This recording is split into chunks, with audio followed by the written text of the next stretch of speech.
एक राजा कुशल प्रशासक होता. प्रजेचे सुखदुःख जाणून घेण्यासाठी तो साधारण वेशभूषा करून फिरत होता. एक दिवस जेव्हा तो नगरातून जात होता, तेव्हा त्याला काही घोडेस्वार आपल्याकडे येताना दिसले. ते चोर असून आपल्याला लुटण्यासाठी येत आहेत असे राजाने हेरले. दारसी राजा आता घाबरून जाण्याऐवजी लढण्यासाठी तयार झाला. त्याचवेळी त्याच्या घोड्याचा पाय खड्ड्यात अडकला. घोडा थोडासाही इकडे तिकडे हलू शकत नव्हता आणि तोपर्यंत चोर जवळ आले होते. तेवढ्यात तिथे काही तरुण आले.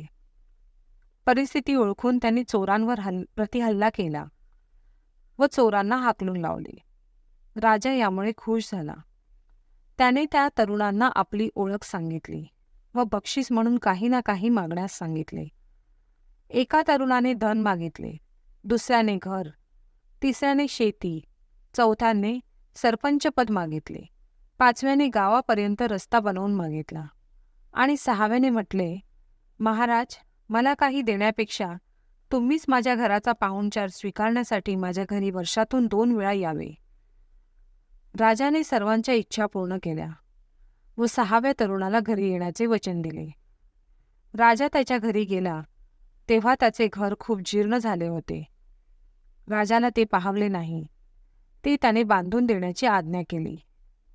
तसेच येण्या जाण्यासाठी चांगला रस्ता करून दिला.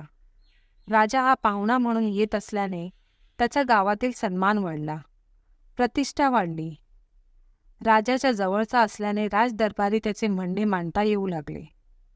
राजाने प्रत्येक वेळी त्याला काही ना काही भेटवस्तू दिल्याने त्याची श्रीमंती वाढली. त्याच्या अक्कल हुशारीने तो गावातील प्रतिष्ठित नागरिक बनला.